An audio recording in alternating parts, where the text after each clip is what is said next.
That's fine. Do you think the president's a socialist? That's No. okay, but the head of the Republican Party isn't calling him that. Listen, I didn't call him that, and I'm not going to call him that. Do you think the president's a socialist? That's No.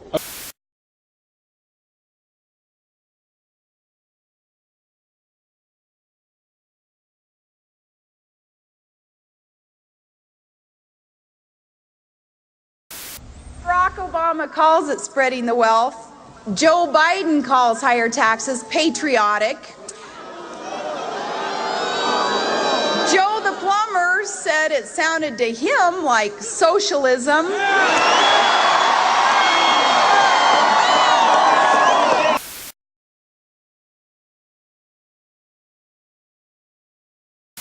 Governor, is Barack Obama a socialist? I'm not going to call him a socialist. Radio, and most talk radio is conservative dominated, ideologues, Kool-Aid drinking idiots. Idiots. Screaming at you, this is socialism, this is this is that. These idiots, I mean, they're misleading you. They're lying to you. Walk away from these liars, these right-wing liars. Walk away from them. They're not looking out for you. But at least he went to Harvard. I mean, the guy's educated. The next one never went to college, and the crybaby never went to college. You say, so what? It means a lot. They don't have any depth. They're faking it. I mean, you want to listen to somebody who has only a high school education tell you about the news? For the argument. I was troubled a couple of weeks ago when, in the middle of the crisis, the campaign said, we're going to go negative. And they announced it. We're going to go negative and attack his character. The message this week is we're going to call him a socialist. Mr. Obama is now a socialist because he dares to suggest that maybe we ought to look at the tax structure that we have. Taxes are always a redistribution of money. Most of the taxes that are redistributed go back to those who pay it in roads and airports and hospitals and schools. And taxes are necessary for the common good. And there's nothing wrong with examining what our tax structure is, or who should be paying more, who should be paying less. And for us to say that that makes you a socialist, I think is an unfortunate characterization that isn't accurate. It is true that I want to roll back the Bush tax cuts on the very wealthiest Americans and go back to the rate that they paid under Bill Clinton.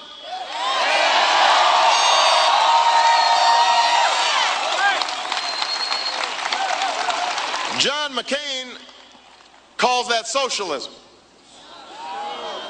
What he forgets, conveniently, is that just a few years ago, he himself said those Bush tax cuts were irresponsible.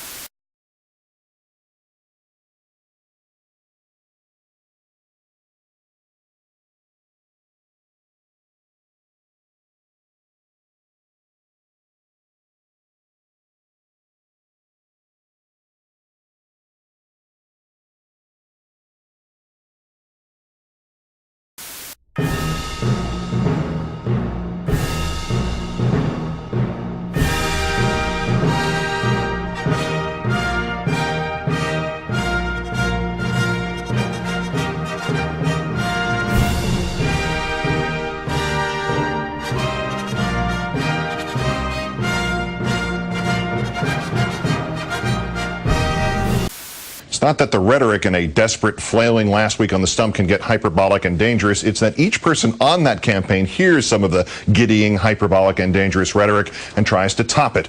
This has ended up, as it usually does, with one of the desperate candidates going so far to the right that they meet themselves coming back in the other direction. That'd be you, Governor Palin. You've finally done it. You've accused Obama of doing something wrong, of being something evil, something you boasted of doing and being yourself just 2 months ago. You try to figure out what this might have been while I go back and talk to those good people over there. The Republicans called Obama a neophyte, and then they picked a VP nominee with a tenth of Obama's experience. The Republicans called Obama a celebrity, and then they bought that nominee $150,000 in designer clothes. The Republican calls Obama a terrorist sympathizer, and then McCain said he was proud to be a friend of Gordon Liddy. It's like they've been unknowingly endowed with ESP and have been telling their own futures. And now the GOP has selected its last drum thump for the remainder of the campaign, although they said that about the last 17 drum thumps. Obama is a socialist. Missouri Congressman Todd Akin speaking near St. Louis. This campaign in the next couple of weeks is about one thing. It's a referendum on socialism. Steve King, our Iowa, 5th district, but 17th century. Warming up a crowd at a high school in Sioux City for Governor Palin on Saturday. King, who amazingly is still let out of the house each day without adult supervision, said of the Obama candidacy, quote, "When you take a lurch to the left, you end up in a totalitarian dictatorship. There is no freedom to the left. It's always to our side of the aisle. We choose freedom and liberty." Presumably, that's why the congressman's party was good enough to torture prisoners, eavesdrop on Americans, suspend habeas corpus, demonize dissent, pay news organizations to run favorable stories, and generally come as close to a totalitarian dictatorship as any American president ever has. To choose freedom and liberty. For Congressman King and invited guests, not for the country. Can you tell I'm stalling? I mean, I'm trying to give Governor Palin over there a couple more seconds to figure out how she managed to get herself, as Shakespeare wrote of people destroyed by their own evil plans, hoist with her own petard. Got it yet, Gov? Okay, remember saying that Senator Obama was telling J.T. Plummer that it would help the country to share the wealth, a sentiment with which anybody not receiving $150,000 in free clothing would probably agree? So you went off in Des Moines. You remember this? See, under a big government, more tax agenda, what you thought was yours would really start belonging to somebody else, to everybody else. If you thought your income, your property, your inventory, your investments were yours, no, they would really collectively belong to everybody.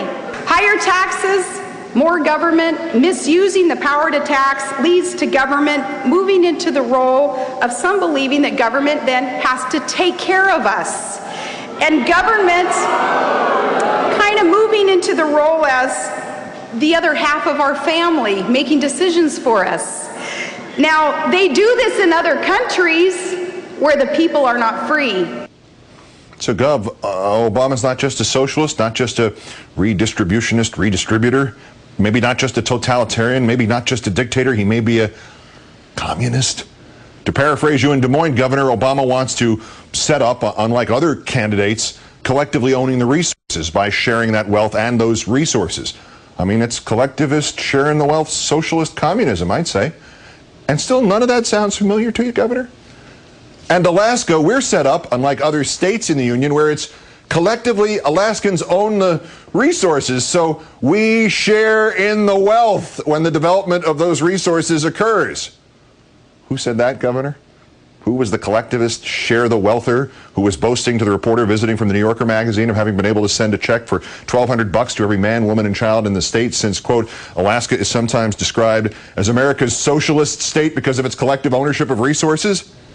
Why, you said that, Governor. You're the share-the-wealth, collectivist, almost socialist governor, who also believes that income, property, inventory, and investments collectively belonging to everybody else leads to a misuse of power and government making decisions for us, turning countries into places where the people are not free. Places like Sarah Palin's America. Governor, all sorts of choice words apply here. Hypocrite, double talker, snake oil seller, socialist. Let me just stick with the one with which to bid you goodbye. You, Governor, are a fraud.